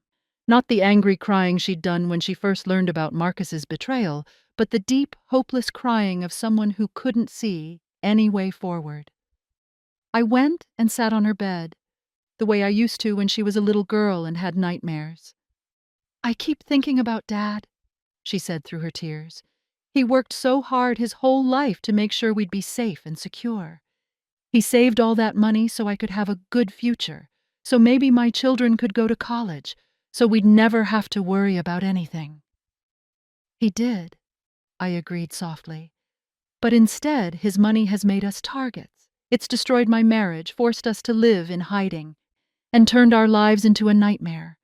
Sometimes I think we'd be better off if Dad had never been successful at all. I felt tears in my own eyes as I listened to her. She was right that Robert's legacy had become a curse instead of a blessing. But I also knew that wasn't Robert's fault. And it wasn't the money's fault either. Sarah, your father's success didn't create Marcus. Marcus would have been a predator regardless of whether we had money or not. He would have found other victims, hurt other families. The money didn't make him evil. It just made us his target instead of someone else. But what good is money if we can't use it? What good is an inheritance if it makes us afraid to live our lives? I didn't have a good answer to that question. The $7 million was sitting in secure accounts, protected by lawyers and legal safeguards. But it might as well have been imaginary for all the good it was doing us. Over the next few days, we fell into another routine in our new hiding place. Detective Hayes called us every morning with updates on the investigation. They were slowly unraveling Marcus's network of associates, but it was complicated work that involved multiple jurisdictions and financial crimes that crossed state lines. Meanwhile, Sarah and I tried to create some semblance of normal life in our temporary home. We cooked meals together, read books from the small library we'd packed, and talked about everything except our situation. But the stress was taking its toll on both of us. Sarah had lost weight and was having trouble sleeping. I found myself feeling dizzy and anxious most of the time, worried that my heart couldn't handle much more of this constant fear. We were both beginning to look like refugees from our own lives. On our 6th day in the apartment, Detective Hayes called with news that changed everything. "We've made several arrests," she said. Marcus was the part of a larger operation that specifically targeted recently widowed women with substantial inheritances. They had a whole network set up. People who would identify targets, people who would do research, people who would carry out the actual schemes. "How many people there?" I asked. 11 arrests so far, in 7 different states. This was a much bigger operation than we initially realized. Sarah grabbed my hand as she listened to my side of the conversation. "Does this mean it's over?" I put the phone on speaker so she could hear Detective Hayes's response. "It means the immediate threat is neutralized," Detective Hayes said carefully. "But Mrs. Coleman, I need to be honest with you about something. This case is going to attract a lot of media attention. The story of a criminal network that specifically targeted widows is going to be big news." My stomach sank as I realized what she was saying. "You mean our names will be in the papers?" "We'll do everything we can to protect your privacy, but in a case this size, with this many victims, it's going to be difficult to keep everything confidential. The other victims have already started talking to reporters." Sarah and I looked at each other in horror. We had been living in hiding to protect ourselves from Marcus's criminal network, but now we might have to hide from media attention and public scrutiny. "There's something else," Detective Hayes continued. "The FBI wants to interview both of you extensively. Your case was the one that broke this whole thing open, and your cooperation will be crucial for prosecuting not just Marcus, but the entire network." "What does that mean for us?" Sarah asked. "It means you're going to be key witnesses in what will probably be a very high-profile federal trial. It means testifying in court, probably multiple times. It means your story is going to become public record." After Detective Hayes hung up, Sarah and I sat in stunned silence. We had thought that arresting Marcus would be the end of our nightmare, but it was beginning to look like it was just the beginning of a different kind of ordeal. "Mom, I don't think I can do this," Sarah said quietly. "I don't think I can stand up in court and tell the whole world how stupid I was to fall for Marcus's lies." "You weren't stupid," I said firmly. "You were a victim of a sophisticated criminal operation. There's a difference." But I understood what she meant. The idea of having our private pain become a matter of public record was almost unbearable. Everything we had been through, the fear, the betrayal, the hiding, would be dissected by lawyers and reporters and curious strangers. That afternoon, Mr. Peterson came to visit us with more news about the legal proceedings. The federal prosecutors wanted to make our case the centerpiece of their argument against the entire criminal network. "They want to show the jury how methodical and cruel this operation was," he explained. "Your case has all the elements: the research, the manipulation, the fake romance, the attempted fraud, the violence when the scheme was discovered." "But what about our privacy?" I asked. "I'm afraid that's going to be limited. In a case this big, with this much media interest, there's only so much we can do to protect you from public attention." Mr. Peterson also had news about the inheritance. The government wanted to freeze all our assets temporarily while they investigated whether any of Robert's money had been compromised by Marcus's activities. "They don't think Marcus actually got access to any of your funds," he assured us. "But they need to verify that as part of their investigation. It could be months before the freeze is lifted." So not only were we going to lose our privacy, we were also going to lose access to the money that had caused all our problems in the first place. The inheritance that was supposed to provide security was now locked away by the government, possibly for years. "Mr. Peterson," Sarah said suddenly, "what would happen if we just gave up? What if we decided we didn't want to be part of this prosecution?" "Well, you could refuse to cooperate," he said carefully. "But the prosecutors would probably subpoena you anyway. And without your testimony, there's a good chance Marcus and his associates would get much lighter sentences if they're convicted at all. So we don't really have a choice?" "I'm afraid not. You're victims, but you're also the key to making sure these people can't hurt anyone else." That night, Sarah and I had the most serious conversation we'd had since this whole nightmare began. "Mom, I need to ask you something, and I need you to be completely honest with me." "Of course, sweetheart." "Do you think Dad would want us to go through with this? Do you think he would want us to sacrifice our privacy and our peace of mind to make sure Marcus gets punished?" I thought about Robert and what kind of man he had been. He was gentle and kind, but he also had a strong sense of right and wrong. He had always taught Sarah to stand up for people who couldn't stand up for themselves. "I think your father would want us to do whatever it takes to make sure no other families go through what we've gone through," I said finally. "But I also think he would want us to take care of ourselves and each other. So what do? We fight," I said, surprising myself with the firmness in my voice. "We testify, we tell our story, we help put these criminals in prison. And then we take our lives back and we don't let them win." Sarah nodded, and I could see some of her old determination returning to her eyes. "You're right. Marcus took enough from us already. We can't let him take our courage too." But even as we made this decision, I couldn't help but worry about what lay ahead. The trial would be grueling, the media attention would be invasive, and there was no guarantee that justice would be served in the end. Marcus had already proven that he was smart and manipulative. What if he found a way to turn the trial to his advantage? What if he convinced a jury that he was the real victim, that we were just greedy relatives fighting over money? The next morning brought news that made my worst fears seem prophetic. Detective Hayes called to tell us that Marcus had fired his public defender and hired one of the most expensive criminal defense attorneys in the country. "This lawyer is known for getting wealthy clients acquitted of serious charges," she warned us. "He's going to try to paint Marcus as a victim of circumstances, and he's going to try to make you look like the villains." "How can he possibly do that?" Sarah asked. "He'll say that Marcus genuinely loved you, that he was trying to help an elderly woman manage her finances, and that you two turned against him because you were greedy and paranoid. He'll make it sound like Marcus was the one who was betrayed." I felt sick to my stomach. After everything we had been through, after all the evidence of Marcus's crimes, we were going to have to defend ourselves against his lies all over again.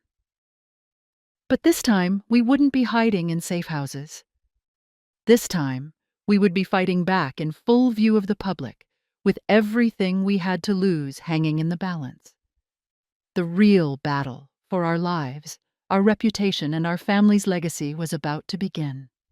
3 months later, we found ourselves sitting in a federal courthouse, watching Marcus walk into the courtroom in an expensive suit, looking every inch the successful businessman he had pretended to be when he married Sarah.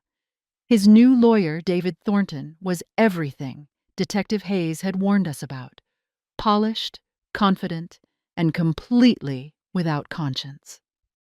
The media attention had been even worse than we'd feared. Our story was front-page news in newspapers across the country, and reporters had been camping outside the apartment where we were staying. Sarah's picture from her wedding day had been published alongside headlines like "Teacher Falls for Con Man's $1 Million Scam" and "How a Mother's Secret Fortune Nearly Got Her Daughter Killed."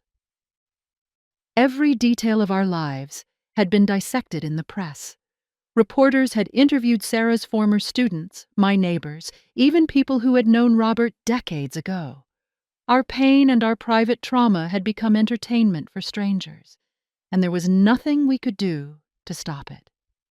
But the worst part was seeing Marcus transformed from the monster we knew him to be into a sympathetic figure. In the media, Thornton had been giving interviews portraying his client as a devoted husband whose marriage had been destroyed by a manipulative mother-in-law who couldn't bear to let her daughter be happy. "My client fell in love with a wonderful woman," Thornton had told reporters just yesterday. "He tried to help her elderly mother manage a substantial inheritance responsibly, and instead of gratitude, he was met with paranoia and accusations. This is a family torn apart by greed and misunderstanding, not criminal behavior." The prosecution team, led by Assistant U.S. Attorney Jennifer Morrison, had tried to prepare us for what we would face in court. She was a sharp woman in her 40s who specialized in financial crimes, and she assured us that the evidence against Marcus and his network was overwhelming. "Don't let Thornton's theatrics fool you," she had told us during our final preparation session. "We have Marcus's journals, his surveillance materials, his communications with his criminal associates, and his history of targeting other wealthy widows. The facts are on our side. But I knew that facts didn't always matter in courtrooms. What mattered was which story the jury found more believable, and Thornton was a master at creating believable stories. As the trial began, we watched Thornton weave a narrative that was almost exactly the opposite of what had actually happened. In his version, Marcus was a sincere young man who had fallen genuinely in love with Sarah. He had been concerned about me managing such a large sum of money at my advanced age, and his attempts to help with financial planning had been misinterpreted as greed. "Ladies and gentlemen of the jury," Thornton said in his opening statement, "this is not a story about criminal conspiracy. This is a story about family dysfunction, about an elderly woman so afraid of losing control that she was willing to destroy her daughter's marriage rather than accept help from her son-in-law." I watched the jurors' faces as he spoke, and I could see some of them nodding along with his narrative. He was painting me as a selfish old woman who had kept $7 million secret from my own daughter, and Marcus as a helpful young man who had only wanted what was best for everyone involved. When it was Prosecutor Morrison's turn, she laid out the evidence methodically and thoroughly. She showed the jury Marcus's journals, with their cold calculations about how to gain access to our money. She presented testimony from his previous victims, women who had suffered similar manipulation and fraud at his hands. But I could see that the jury was struggling to reconcile the Marcus they saw in court. Composed, well-dressed, occasionally showing what appeared to be genuine emotion when Sarah's name was mentioned, with the predator described in the evidence. When I took the witness stand, Thornton's cross-examination was brutal. He made me admit that I had kept the inheritance secret from Sarah for over a year. He suggested that my suspicions about Marcus had been based on nothing more than jealousy and a desire to maintain control over my daughter's life.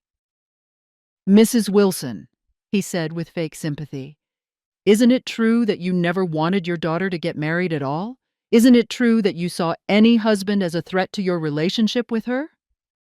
"That's not true," I said, trying to keep my voice steady. "I wanted Sarah to be happy. I just wanted her to be safe." "But you didn't trust her judgment, did you? You didn't think she was capable of choosing a good husband for herself?" "I trusted her judgment. I didn't trust him." "Based on what evidence? Based on what concrete facts?" And there was the trap. My suspicions about Marcus had been based on instinct, on subtle signs that were hard to articulate in a courtroom. Thornton made it sound like I had destroyed my daughter's marriage based on nothing more than paranoid delusions. Sarah's testimony was even more difficult to watch. Thornton treated her like a confused victim of my manipulation, rather than Marcus's victim. He suggested that she had been brainwashed into believing lies about her husband, that she had been turned against him by someone who couldn't bear to see her happy. "Mrs. Coleman," he said gently, "before your mother told you about this alleged $7 million inheritance, were you happy in your marriage?" Sarah looked uncomfortable. Yes, I thought I was happy." "You thought you were happy, or you were happy?" "I was happy," she admitted quietly. "And your husband treated you well? He was kind to you, considerate of your needs?" "Yes." "He never raised his hand to you, never threatened you in any way?" "No, not until later." "Not until after your mother began filling your head with suspicions about his motives?" Prosecutor Morrison objected, but the damage was done. Thornton was creating the impression that Marcus had only become dangerous after we had turned against him, not the other way around. The prosecution presented evidence of Marcus's extensive surveillance of our family, his research into Robert's business dealings, and his communications with other members of the criminal network. But Thornton had explanations for all of it. The surveillance materials were just a concerned son-in-law trying to understand his new family's financial situation. The research into Robert's business was simply due diligence before offering financial planning advice. The communications with his associates were legitimate business discussions about investment opportunities. It was masterful, and it was terrifying. I could see some of the jurors buying his explanations, looking at Marcus with sympathy rather than suspicion. The turning point came when Thornton put Marcus himself on the witness stand. I had been dreading this moment, knowing that Marcus was charming and manipulative enough to convince anyone of anything. He testified for 2 full days, presenting himself as a devoted husband who had been trying to help his new family manage their wealth responsibly. He spoke about his love for Sarah with what appeared to be genuine emotion, even crying when he described how much it hurt to lose her trust. "I know I made mistakes," he said, looking directly at the jury. "I know I could have handled things better, but everything I did was motivated by love. Love for my wife and concern for her mother's well-being." When asked about breaking into my house, he expressed deep remorse. "I was desperate," he said. "My marriage was falling apart. My wife wouldn't talk to me, and I couldn't understand why everyone had turned against me so suddenly. I wasn't thinking clearly, and I made a terrible decision but I never intended to hurt anyone." It was a compelling performance, and I could see its effect on the jury. This wasn't the cold, calculating predator I knew Marcus to be. This was a man who seemed genuinely heartbroken about losing the woman he loved. But then, Prosecutor Morrison began her cross-examination, and everything changed. "Mr. Coleman," she said, "you testified that you loved Sarah and that everything you did was motivated by concern for her well-being. Is that correct?" "Yes, absolutely." "Then can you explain why, while you were married to Sarah, you were simultaneously researching other wealthy widows in 3 different states?" Marcus's composure slipped for just a moment, but it was enough. The jury saw it, and suddenly the mask began to crack. Morrison showed the court evidence of Marcus's communications with his criminal associates about potential future targets.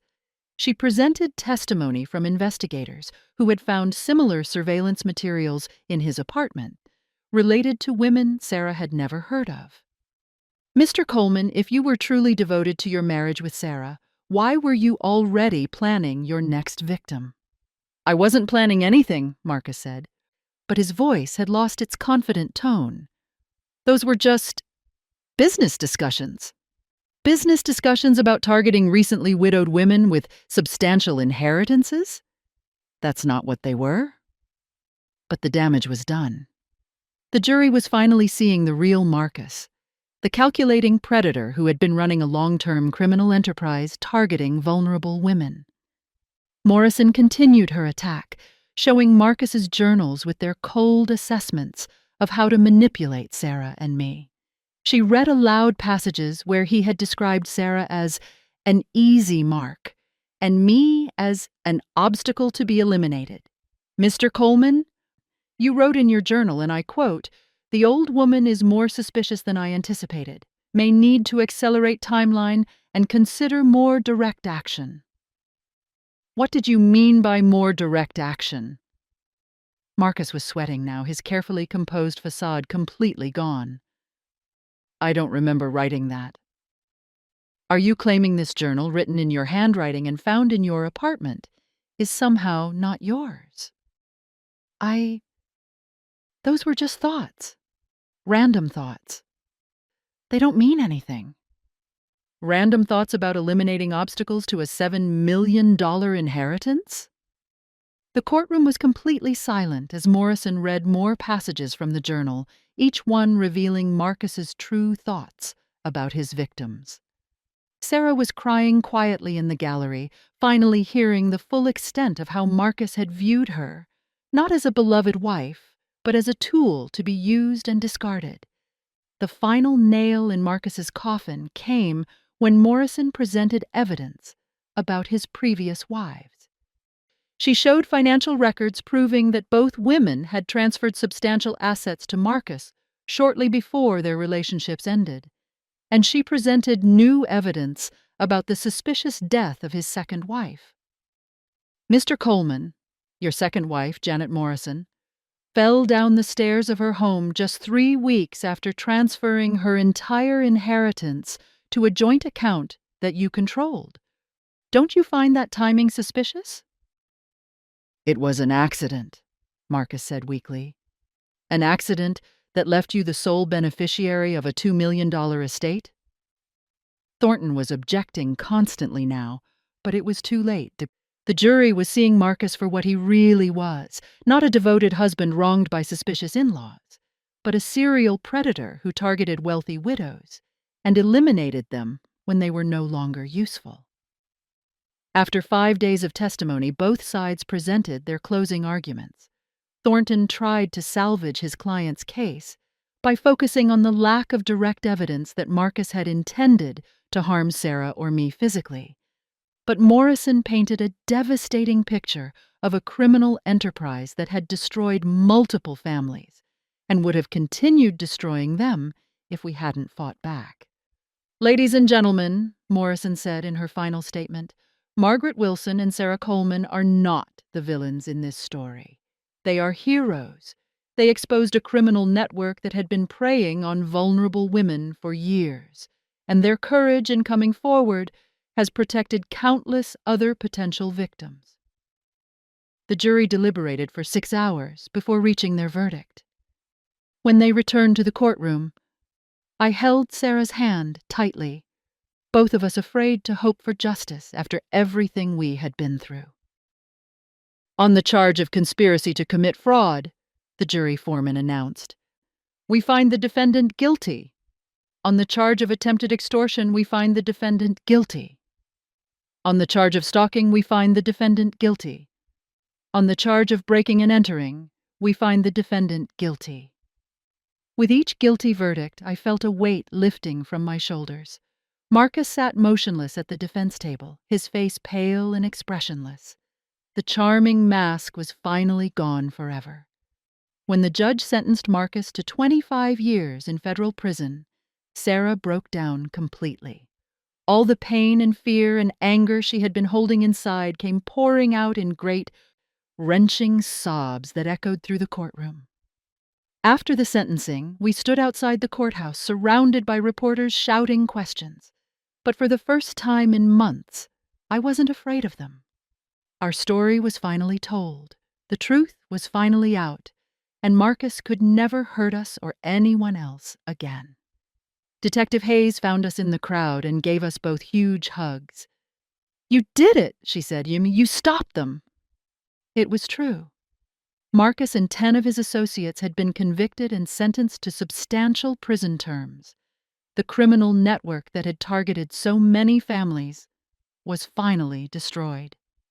But even as we celebrated this victory, I knew that our real work was just beginning. We had to rebuild our lives, heal from our trauma, and figure out how to move forward after everything we had been through. Over the next few months, things slowly started to return to normal. The government unfroze our assets, and we finally had access to Robert's inheritance again. Sarah moved back into her own apartment and returned to teaching, though she was much more cautious about trusting people than she had been before. We used some of the money to establish a foundation to help other victims of financial predators. And Sarah threw herself into that work with the same passion she had always brought to teaching. Helping other people heal from similar trauma seemed to help her heal as well.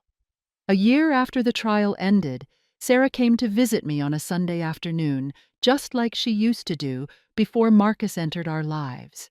We sat on my porch swing, watching the sunset and talking about simple, everyday things.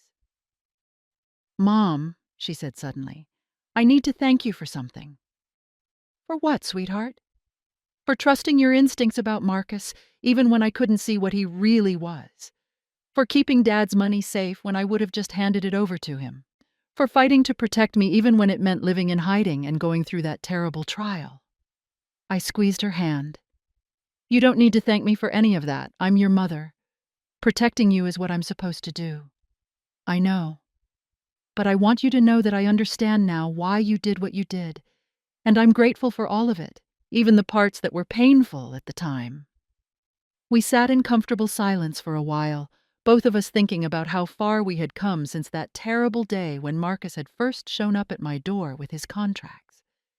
"Do you ever wonder what Dad would think about everything that happened?" Sarah asked.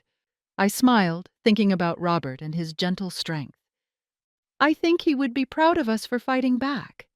And I think he would be happy that his legacy is being used to help other people, instead of making some criminal rich." Do you think we'll ever feel completely safe again? It was a good question, and one I had been asking myself. The truth was that being victimized by someone like Marcus changes you forever. We would always be a little more suspicious, a little more careful about trusting people. But that wasn't necessarily a bad thing. "I think we'll feel safe enough," I said finally. "And I think we'll be strong enough to handle whatever comes next." As the sun set behind the trees in my backyard, I felt a sense of peace that I hadn't experienced in a very long time. Marcus was in prison where he belonged. Our family was safe, and Robert's legacy was secure. We had survived something that could have destroyed us, and we had come out stronger on the other side. The inheritance that had once seemed like a curse had ultimately become a blessing, not because of the money itself, but because fighting to protect it had shown us what we were capable of when we stood together. Sarah leaned against my shoulder the way she used to when she was a little girl, and I wrapped my arm around her. We had both learned some hard lessons about trust and betrayal, about the difference between love and manipulation, about the importance of listening to our instincts, even when others try to convince us we're wrong. But most importantly, we had learned that no matter what challenges life throws at us, family stands together. And sometimes that's the most valuable inheritance of all. As we sat there watching the stars come out, I thought about all the other families out there who might be facing similar threats. Thanks to our foundation and the awareness raised by our case, maybe some of them would recognize the warning signs earlier. Maybe some of them would be spared the pain we had endured. "Mom," Sarah said softly. "Yes, sweetheart?"